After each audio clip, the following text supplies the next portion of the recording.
আজকে আমরা জানবো যে একটা পাওয়ার ব্যাংকের ব্যাটারি ক্যাপাসিটি কি আর রেটেড ক্যাপাসিটি কি। দুইটাতে কিন্তু দুই জিনিস।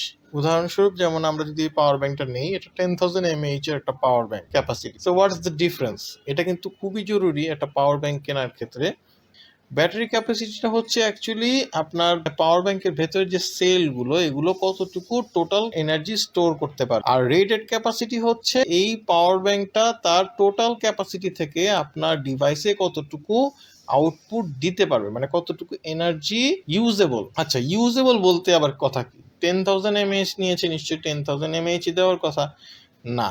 এখানে প্রসেসিং এর ক্ষেত্রে যেমন আমরা প্রতিটা সার্ভিস নেওয়ার ক্ষেত্রে সার্ভিস চার্জ থাকে, এই যে রেটেড ক্যাপাসিটি যে লসটা, এটাও একটা সার্ভিস চার্জের মতোই বলতে পারেন। এটা হচ্ছে আপনার ব্যাটারির যে টোটাল ক্যাপাসিটিটা, এইটা থেকে এটাকে আপনার ডিভাইসের জন্য ইউজেবল করার ক্ষেত্রে কিছু প্রসেসের থ্রু যেতে হয়, যার দরুন এটা পাওয়ার লস হয়। সো অবশ্যই আপনারা একটা পাওয়ার ব্যাংক কেনার ক্ষেত্রে দেখে নেবেন যে রেটেড ক্যাপাসিটি কতটুকু, ইন এ সেন্স যে আপনার টোটাল ব্যাটারি ক্যাপাসিটি, মানে ব্যাটারি ক্যাপাসিটি থেকে রেটেড ক্যাপাসিটি যে ডিফারেন্সটা, এটা যত কম হবে সেই পাওয়ার ব্যাংকের কনভার্সন প্রসেসটা বা কনভার্সন এফিসিয়েন্সিটা তত ভালো এবং সেই পাওয়ার ব্যাংকটা তত ভালো। এরকম আরো ইনফরমেটিভ ভিডিওগুলো পাওয়ার জন্য অবশ্যই টেকডিকোড টার্মিনালের পাশে থাকবেন এবং লাইক শেয়ার দিয়ে সাপোর্ট করবেন।